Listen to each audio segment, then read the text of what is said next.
Vous voyez là que le traitement est en cours. Et je patiente jusqu'à ce que j'aurai le résultat. Et voilà, le résultat est là.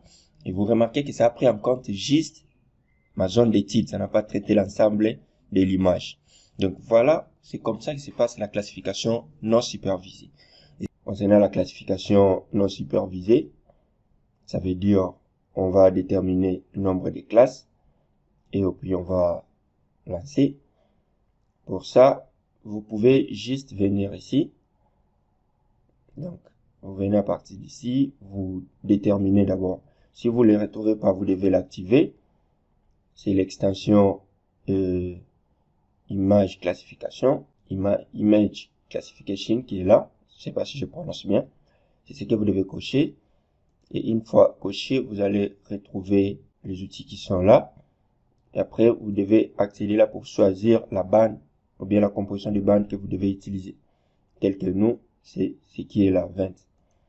Donc, c'est ce qui est ici. Et après l'avoir placé là, vous venez à côté sur classification. Et après, vous allez prendre le type de classification que nous allons utiliser. Mais si par exemple, vous rendez compte que pour vous, ces outils ne sont pas activés, vous devez venir sur personnaliser, donc customize qui est là. Et puis, vous venez sur extension. Et une fois que vous êtes ici, vous cochez, par exemple, vous cochez l'extension spatiale analyse et les autres.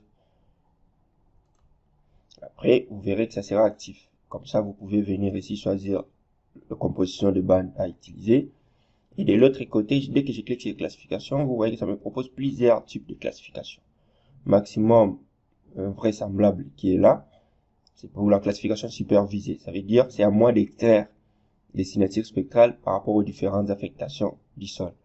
Mais là, on veut lancer une classification non supervisée. Ça veut dire c'est au logiciel ou bien à l'algorithme de classer les différentes classes et puis de générer la couche en sortie comme nous le souhaitons. Donc, je clique là et on va essayer un peu de prendre pas plus de classes. On va prendre par exemple la classe végétation, la classe plan d'eau, la classe d'urbanisation, la classe sol-nid et puis peut-être, c'est pas agriculture ou autre. Donc, avec la classification non supervisée, vous pouvez mettre même plus de classes. Par exemple, vous pouvez demander à l'algorithme de générer peut-être 8, 10 classes, voire même 15. Mais après, maintenant, vous allez inspecter ces classes-là pour voir quelles sont les classes qui ont la possibilité d'être regroupées. Par exemple, vous allez voir que pour représenter le plan d'eau, l'algorithme a pu générer peut-être 3 classes de couleurs différentes. Comme ça, vous pouvez, après la classification non supervisée, passer maintenant à la réclassification afin de regrouper certaines classes. Voilà, comme j'ai dit, pour ne pas perdre plus de temps, ici, nous allons générer, on va générer 6 classes. Ici, d'abord, on choisit raster à utiliser. Tellement là, j'étais déjà en surbrillance, c'est pourquoi cela a pris cela en compte. Ici, j'indique le nombre de classes. Et ici, vous avez le nom des fichiers. Par défaut, il a déjà indiqué. Soit, je peux cliquer là. Par exemple, si je clique ici, j'ai choisi peut-être moi-même le dossier. Et je nomme le fichier, par exemple, la classe non supervisée. Et je mentionne le préfixe TIFF. Je clique sur Save. Et après ça, ici, vous avez quelques paramètres, mais qui sont optionnels. Vous n'êtes pas obligé de changer, sauf si vous en connaissez plus. Par exemple, là, vous avez une classe minimum, la dimension de classe minimum, je me dis, ça sera 20. Ici, l'intervalle, les exemples, je prends 10. Et ça veut dire quoi? Lorsqu'il ça va regrouper, par exemple, des pixels, tout ça, quelle est la dimension minimum des classes? Et une fois tout est OK, de l'autre côté, sur environnement, c'est comme j'avais dit l'autre fois, c'est si par exemple vous voulez déterminer une zone. Nous pouvons aussi déterminer la zone qu'on va que l'opération va s'appliquer, au lieu que ça s'applique sur l'ensemble de la zone.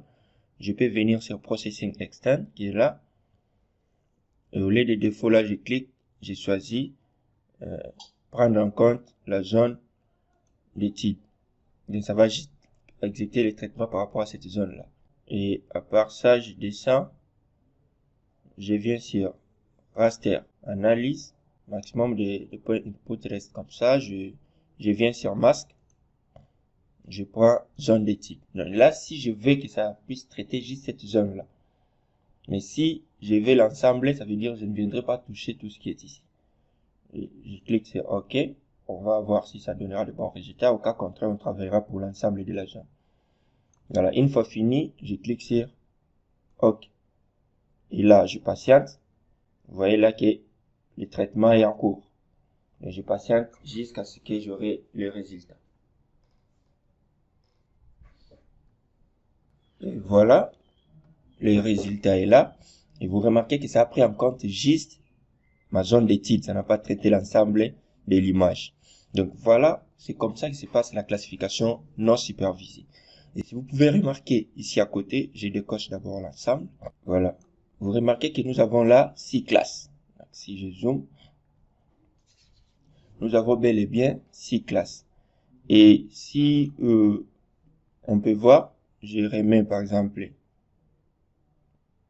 le fond de cas. Si je décoche là,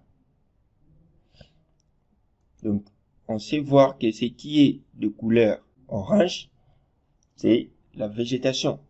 Donc une forêt presque dense, si je peux le prononcer comme ça. Nous avons de couleur mauve d'autres types de végétation. Nous avons des couleurs vertes qui est la classe 3. C'est presque l'agriculture, ou soit c'est le sol nid. En comparant cela à l'image réelle, qu'est-ce que vous trouvez? Je vois qu'ici c'est les zones urbanisées. Et je me rends compte que c'est en vert. 4, nous avons l'agriculture. Presque 4 et 5. Donc ça veut dire après avoir généré plus de classes comme ça, on voit les différents numéros de classes là et leur couleur correspond à quelle réalité du milieu ici. Par exemple, ici on voit que nous avons la végétation. Donc quand je vais cocher là-bas, je me rends compte que tout ce qui est en couleur orange, c'est la végétation. Et après, je peux reclassifier. Soit, par exemple, il y a des bandes où je dois les rassembler. Vous pouvez venir sur, vous venez sur Windows, et puis vous venez sur Image Analyse. Soit ce qui est là. Et à partir d'ici, après avoir cliqué sur la bande concernée, donc tel que là, je prends la classification non supervisée que je viens de faire. Et je viens prendre l'outil qui est ici. Et ça me permet de dérouler pour voir par rapport à l'image en dessous. Donc si je prends cet outil, vous voyez, je peux cliquer là, ça me permet à faire ça. Comme ça, je peux chaque fois comparer avec ce qui est en dessous. Donc, vous laissez une couche en dessous comme pour la super.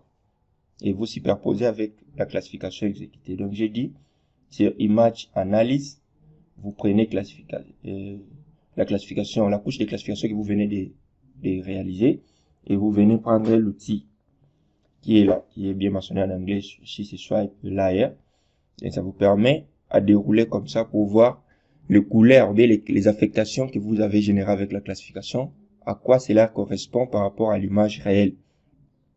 Donc c'est comme j'ai dit, vous voyez que vert, si vous pouvez observer ici, je vais zoomer encore, vous voyez que ici ce sont des zones, voilà. Donc vous voyez que si je fais ça, nous avons des verts qui sont là où on retrouve un peu quelques bâtis. Et tout ce qui est sol nid, on se rend compte que c'est en rouge.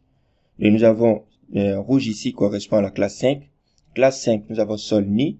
Vert, nous avons zone urbanisée. Et donc c'est comme ça qu'on peut comparer. Mais si par exemple l'image de fond qui est là, la composition de bande ne nous permet pas de bien voir, ce que nous pouvons faire, c'est par exemple utiliser le fond de carte. Donc, je viens là sur Add Data, je clique sur le petit triangle et j'ai choisi Add Base Map, donc base de fond de carte. Vous devez avoir la connexion bien sûr.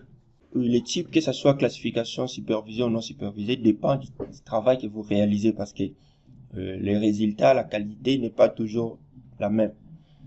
Donc, et voilà, nous avons des fonds de cartes qui sont là. Je prends imagerie. Tellement on veut voir l'image réelle. Je viens sur Add, ajouter. Et voilà, nous avons l'image réelle qui est là. Et si je peux zoomer, et voilà, je peux maintenant cliquer pour comparer. Et à ne pas oublier que l'image que nous avons utilisée a la résolution de 30 mètres.